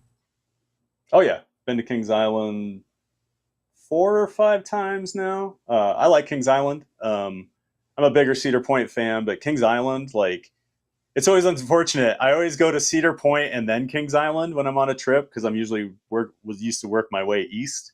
And it's really unfair to Kings Island to go there after you go to Cedar Point, because like Kings Island's amazing, but after you go to Cedar Point, it's like, oh, okay, yep, this is kind of like, and I know Kings Island fans are Kings Island fans, but like it's like Diet Cedar Point. They've got a lot of rides. They got a lot of big rides. They're not quite as big as Cedar Point, and they're not quite as good, but I do really like Kings Island. Mystic Timbers is an amazing wooden coaster there. People will talk about the Beast all day long. I find it to be kind of boring. Don't tell anybody. But that's one of the rides in the coaster community that is constantly argued about, because people absolutely love it. I've never had a ride on it that made me even want to go back and ride it again the same day. So like I don't get it. that's one of those rides people are like, we got to ride it at night after it rains and on a Tuesday in June, like it's all these weird, has to be perfect. And it's like, well, if I can't just ride it and love it, like, then I don't want to hear all the, all the intangibles that need to happen or whatever. So, but no, Kings Island, great park. Been there a few times. Yeah. Fellow Magical Mel wants to know, how is Barkley doing now? Barkley's doing pretty well. She's back here snoozing behind me. I'm sure some people caught her on camera there. Yeah. She hurt her leg last week. She sprained her shoulder somehow and just woke me up in the middle of the night limping the one night, and so I took her in. But yep, she's doing well. So got her on some meds. That's why she's zonked out back here. Yeah. Excuse me. Crayola Kid asks, if you came to her area, would you do any of the coasters? She's out in Western Washington. Western Washington. Oh wow. Yeah, you don't hear much about the parks up there. The one big ride in the Pacific Northwest is in Vancouver, and it's at this fair that's only open for like 2 or 3 weeks a year, but it's supposed to be a really good wooden coaster. So that's always been kind of one of those, like, maybe I'll get up there someday. But yeah, you don't hear much about the Pacific Northwest. There's just not a whole lot of parks up there. Idaho has a pretty cool place called Silverwood I would like to get to. They have some really cool wooden coasters, but yeah, I think she said something about wooden waves, or what was it? Wild Waves? I've never even heard of that park. Yeah. So. Okay. Yeah. So what's next for you and your channel? I know you just hit 2,000 subscribers, which is great. Yep. Yeah, just hit 2K, so we're going full steam ahead with the streaming. Thank you. Yeah, it's been so, like, I made the switch June 8th to go to streaming, and at that time I had about 1,260 subscribers. And so in just 7 weeks, 6.5 weeks here, my channel's grown by over like 60%. Yeah. Just in streaming. So doing the content and the vlogs and stuff for a couple years, and like scratching and clawing for every subscriber that I got. And then like I come over to streaming and it's just been this completely different, like I actually feel like the momentum happening. Like I feel like it's growing, so it's really exciting right now. But yeah, I'm still pretty raw and blue in this world, haven't even been doing it 2 months. So just going to keep adding new graphics and things. I got the wait time banner now on there. People seem to like that. Shout out to Pile Adventures for building that out. Yes. But yeah, just going to keep going and see where where we are in a few months, because I'm shocked how quickly the community has grown. Like I have like my people already, like in the chat there, like every day, like it is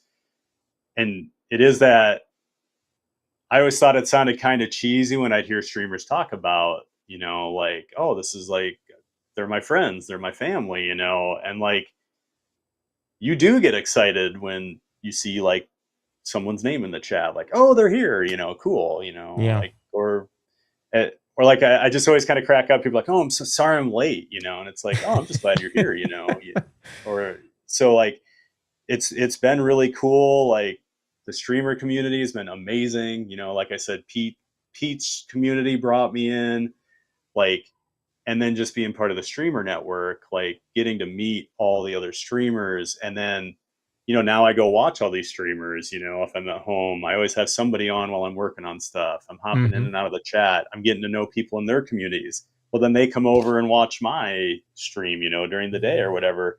And then you already recognize that name, and it's just so cool how everyone's kind of working together, trying to build each other up. And I know you said this, Lawrence, but like, I don't know if it was tonight, we talk so often, I guess, but like the coolest thing for me, yeah, it's great. The channel's growing and all this, but like, and it's awesome to collaborate with the streamers, but I've made a lot of friends the last couple months, and like local friends that I can hang out with in the parks, and that's just been a game changer because I didn't have that in the vlogging community. I never really made any connections.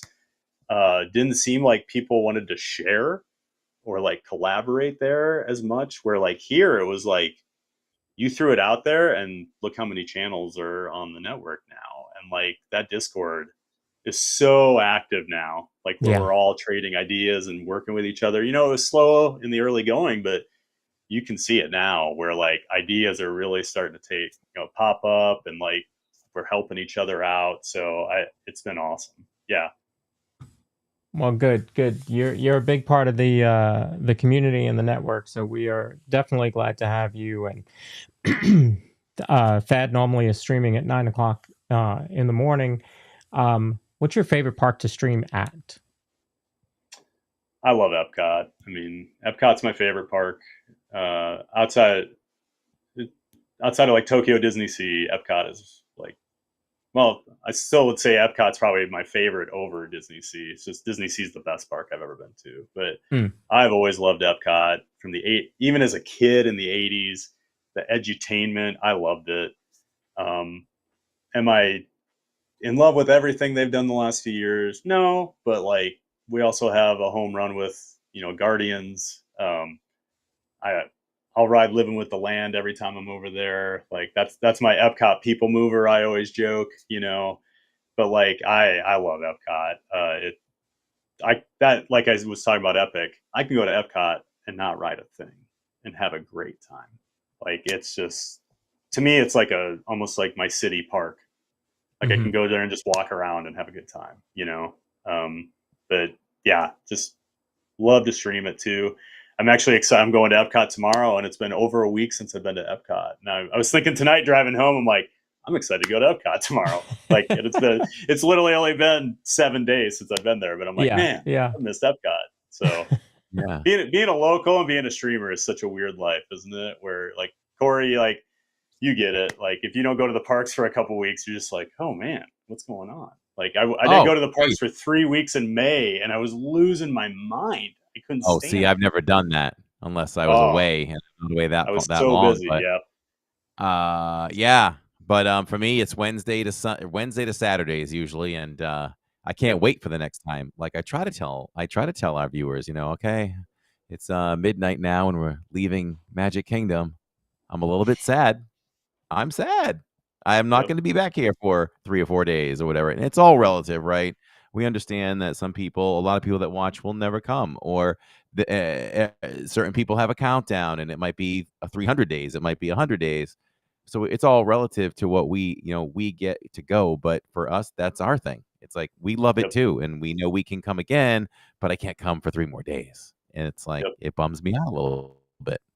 And that's how much we love the park. The question I get all the time from like my friends back home, in Iowa that aren't into the theme parks and coasters like I am, they're always saying like, does it get old? Like, especially now I'm going 5 days a week, No.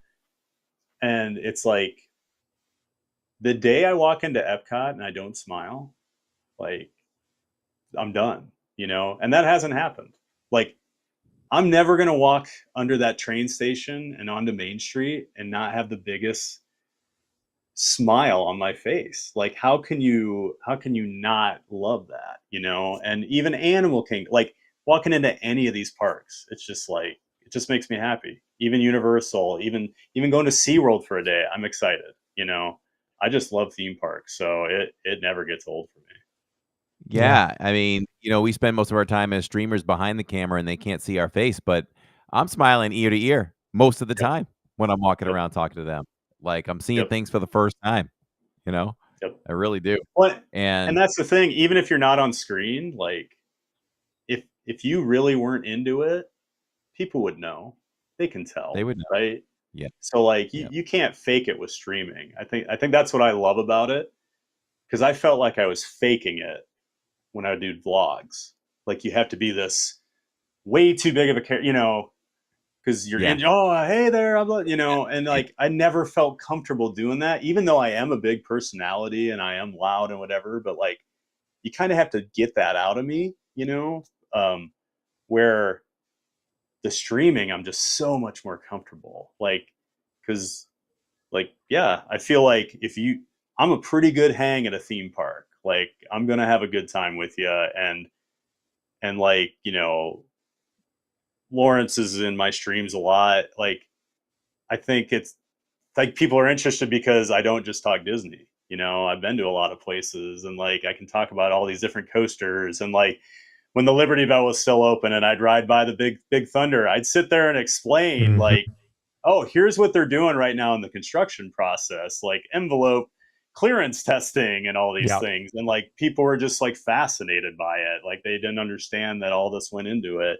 So I just love that I can share all this worthless knowledge I have about so many different things with these people. And like, I love it every day.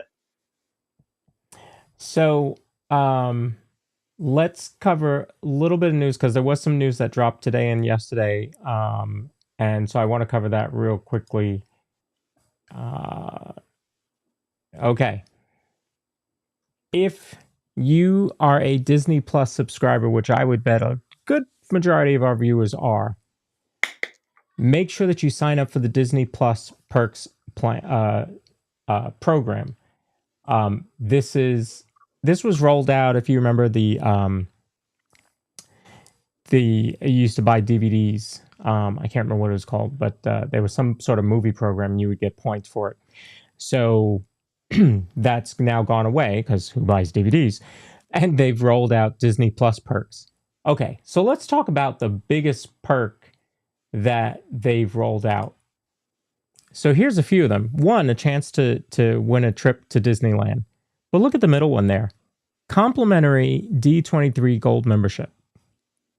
That's crazy. That's $100 value. Jump on that. Jump on that because I pay for mine. Corey pays for his. Like, yeah, you have Disney Plus, you can get a free D23 Gold membership. You also get 6 months of Dash Pass, which is pretty cool too. So make sure to sign up for that if you have Disney Plus. Jen W said that her annual pass is going to be expiring. Well, if you are thinking about getting an annual pass, you can get a free gift card up to $100 depending on the level of pass that you buy right now. I don't know that there's ever been a promotion for annual passes. So if you're thinking of I mean, not like that. No. Yeah. So if you're thinking about it, jump on that because that's a great way to get to the parks and get some extra discounts as an annual pass holder. What does that tell you? Like, when have you ever seen them do something like that? Like, Disney does not discount tickets typically, except for like Florida Resident, you know, will have those deals. But like, to be giving you a gift card for an annual pass, that tells me they know that the next few months are going to be rough. That's right. Oh, absolutely. We all love Disney, right? But the business side is Disney is not. They're not that nice. They're not nice. They're not nice in that realm. They're only going to give you something. Not saying I really like that and everyone else. You know what? I'm going to give them $100 gift card because I just like them. I want to do something nice. No, it's hey, we need more people coming in. What can we do? You know, let's slash prices for the resorts lately. That's because not enough people are coming. So we get to benefit from those kinds of things when that happens. But that's any business. True. Yeah, empty hotel rooms do not fill the bottom line. So, you know, get a up to $100 gift card for getting an annual pass, and then we're also going to give you 40% off of room rates. So take advantage since it's happening right now, because who knows how long that's going to be happening. There's also discounts on the Disney Cruise Line, which is also rare. So for sailings from October 3rd through March 30th, there are select rooms on, sorry, the banner's in the way, but almost all the ships, including the Disney Dream that I'm going on, where you can get 50% off of your third and fourth passenger. So make sure to reach out to a travel agent, Myers and the Mouse, non-sponsored, and talk to them about this deal, because it is certainly going to be worth it.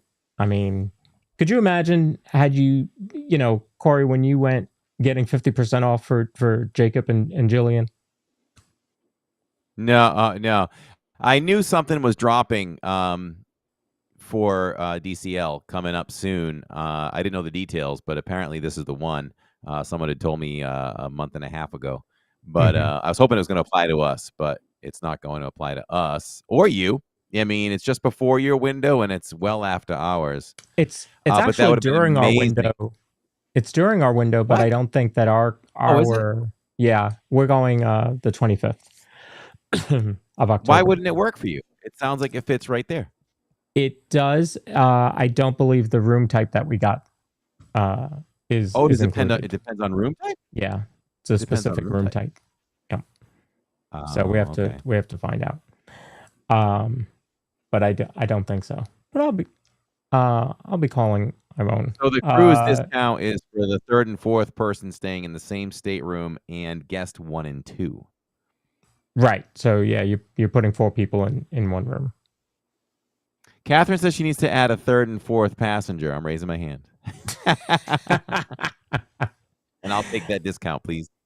Yeah. I threw this in there. It's Disneyland, but I just threw this in there because I thought Corey would like it. It's a Mickey Christmas Carol character dinner going to Disneyland Resort for the holidays. And I thought he would like it. Because there's somebody in there that he likes. Oh, Clarabelle, my lady. Look at her. Look at her. Yeah. So I thought that was cool. And then you have Goofy as Jacob Marley. So pretty cool there. We will also mention that the annual pass holder reservation limitation has been lifted. So it's back to the standard. If you're trying to get to Magic Kingdom, you can go after 2 without a reservation Monday through Friday. So they've lifted. And I must say, I was watching. I wanted to check in on the crowd levels on Sunday night. So we're talking a full week or 8 nights after the premiere, and it was pretty empty. Like 15 minutes before the parade, if I recall correctly, it was pretty empty on Main Street. It was like, whoa, there were gaps. Now, Sierra did have somebody sit on her foot for the parade last night at the 9 o'clock parade. So apparently the 9 o'clock parade is still ridiculous. That was nice of them. Yeah. But Yeah, you know, so nice. the other night watching Sunday night on stream, there were enough gaps to bring your stroller and put it on the sidewalk over the curb instead of you didn't have to carry it over another human. That's awesome. No. Wow. Guests lost their mind last week. It was crazy. I think we all had an incident last Sunday, didn't we? Every the single worst one of of us. humans. I described it as one of my core memory moments, funnest nights, most memorable at Magic because of the debut of what will be an iconic parade.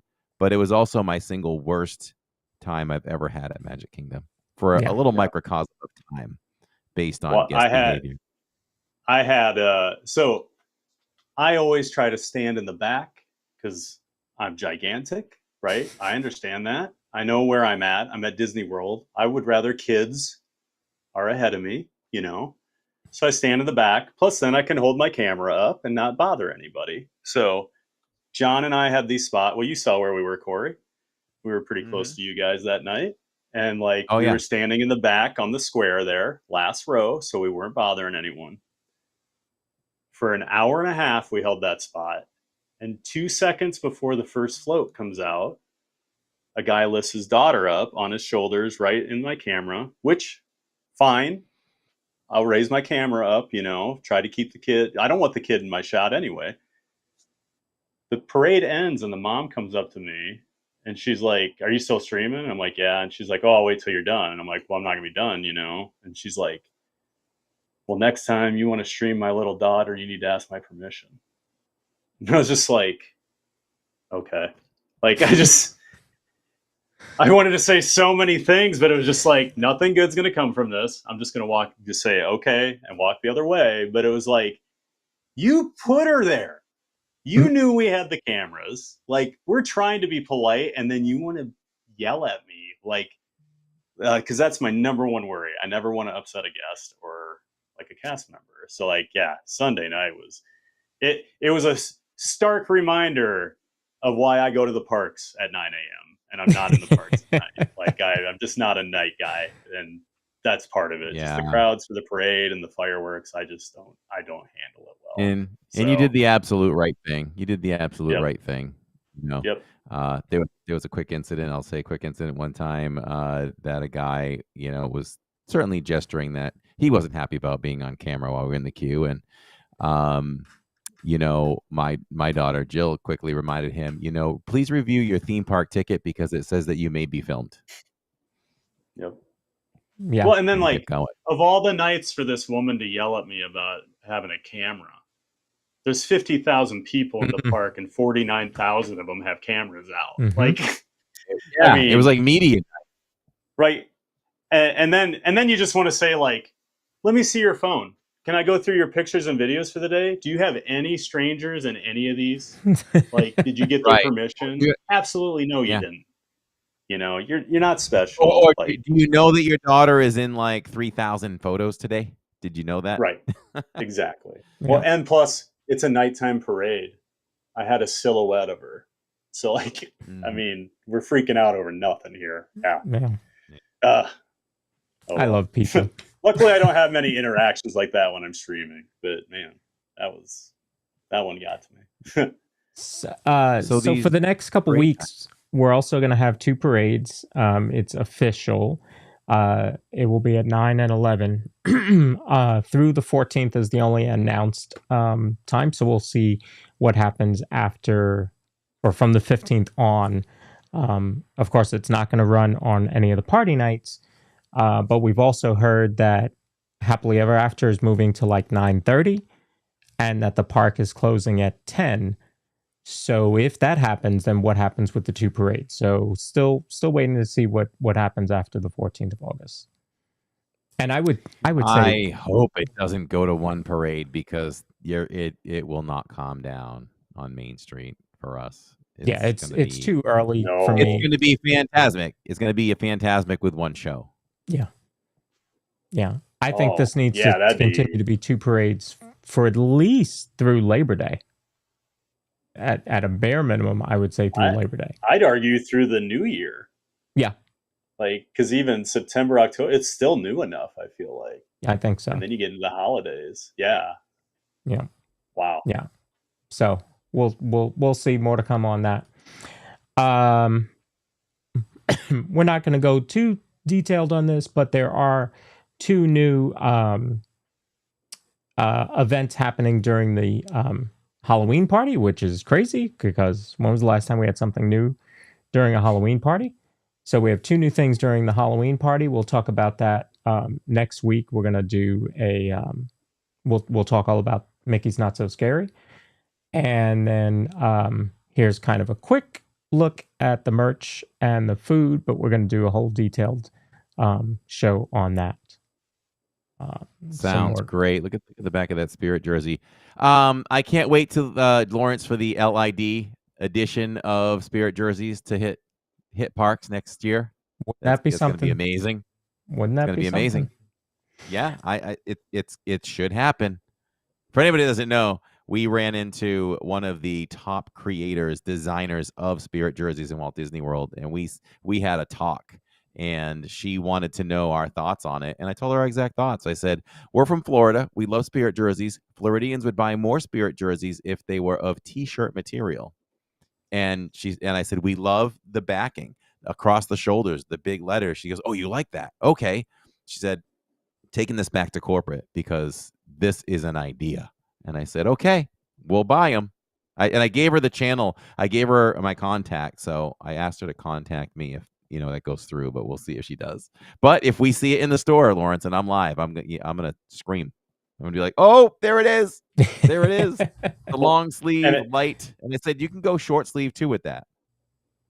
Yeah. And I swear, Corey, all the cool Spirit jerseys come out in the summer when you have absolutely no desire to even consider buying one here. I know. There's Like so my many brain that I cannot would even own. think about like December right now. Like today was so hot at Magic Kingdom. And Yeah. yeah, I can't even fathom buying a Spirit jersey right now. Yes. And let me just tell you about what's coming up on a future episode of the DIZPod. On August 19th, we're going to have Angel Reyes, who is the Walt Disney Birthplace brand ambassador. They have an event coming up called Building a Dream, and you get to go inside Walt Disney's storybook home. So that is coming up on August 19th. They're going to, Angel's going to come on and talk about the event, talk about what they do at the Walt Disney Birthplace. So really excited to see that. So that'll be coming up. Yeah, that'll be a great show. Yeah, that'll be a lot of fun. So, gentlemen, any final words? I'll leave that to Thad first. No, he's good. Thad has said a lot. Good. Thanks for having me. Thanks for having me on, guys. Yeah, I feel like I've said a lot, so I don't have much else to say. It's been fun. It's been great. Fun guest. I'm sure we'll have you on again in the future, and you won't mind coming back. They all want to come back. I don't care if they're Disney animators. I don't care if they're Sisters of Tiana. People have a good time here, so that's great. Let's finish up with our sponsor, our wonderful sponsor, Victor Naraki. How about that? If you're looking for a home that offers the perfect blend of luxury, comfort, and convenience with Disney World in your backyard, Victor Naraki is a licensed realtor with Vision Home Real Estate LLC, and he is here to help you find the home of your dreams. With over 15 years of experience in the Disney area home market and a proven track record of success, Victor is the perfect partner to guide you through every step of the home buying process. So why wait? Visit celebratingflorida.com today, and as well, go to his YouTube channel and subscribe to @VictorNaraki. Give him a like and drop some comments, and he'll help you. He'll help you. He's close to Disney. It's amazing how close these properties are, and we simulcast his home tours live on Sunday afternoons when we can. So there you go. Very cool. Guess who doesn't have a show close? What is happening here? This is Bush League. I thought I loaded it in. It's not in here. Wait, nope, it's not in there. All right, folks, we're gonna end the show. You have one job, Lawrence. One You're job. supposed to produce the show. One job. Come on. Oh well. Just sing the theme song in your head. It's thank you all for being here. Thank you all for being here. Thank you all for being here. Thad, where are you tomorrow? Epcot? Yep, doing Epcot tomorrow. All right, so Thad will be at Epcot tomorrow at 9 a.m. Make sure to watch him. Heck, turn on the multi-view and watch whoever else is live. Just make sure to click play and give them all some watch time. These folks work hard out there in 110 plus degree heat, trying to bring Disney to all of you. That's right. We slave over a hot park for all of you. We slave over a hot park. So Thad is in Epcot tomorrow. Corey is in Magic. You know what? I don't know anything at the moment because I think the family's I'm off on vacation, so we're trying to figure that out. I think I'll figure that out pretty soon. So watch for possible changes, everybody. I know we're normally live Wednesday nights. It would have been Magic Kingdom, but it could even be an afternoon stream or more of a morning stream, and it be Epcot. I don't know. So I got to go find that out. Yeah, they threw me a curveball. So we will be live tomorrow. Watch for notifications. I'll put something on the community page, and I got to let Lawrence know too. But I came in with question marks, not knowing exactly when. So, but we'll be live tomorrow. So, all right. Make sure you're leaning. It could be Epcot. It could be Epcot. But we'll still show you the Starlight Parade. Lawrence will shoot that out to you in the post show. Even if it's Epcot in the morning, I'm going to do a post show. Okay. Yeah, of course. All right, that's fine. Hey, let's play this. Let's play this outro. I happened to find it for you. All right, folks. Sounds good. have Until a then, good we're just a evening. couple of guys, couple of bros talking Disney. Good night, everyone. DIZPod, where the magic's here to stay.